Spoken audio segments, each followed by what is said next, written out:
Hey guys, it's Alicia with WTI, and if you're looking to stock up your pantry with some really delicious chicken broth, I want to show you this one from College Inn. This is a 100% natural chicken broth, and it is non-GMO, it is gluten-free, it has no MSG added, so it's just good stuff. And I love to keep this on hand because it is a really wonderful way to add richness to your dishes, and you can use chicken broth in so many different ways to add a lot of flavor. So I love to use this when I'm cooking rice.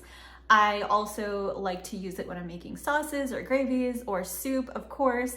It has a wonderful, rich flavor, and you can definitely get the chicken coming through and the vegetables that go into making this stock. So I really, really love it. It's awesome. I also love that it's in this really convenient carton, so you can store it on the shelf until you're ready to use it, and then it has the little resealable cap here, and it's a 32-ounce container, so it's a pretty good size, and it's really nice to just keep on hand for whenever you need it. So if you're looking for a really tasty chicken broth to keep on hand in your pantry, I would definitely get this one from College Inn. It's delicious and it's super convenient and a really nice quality, and that's my point of view.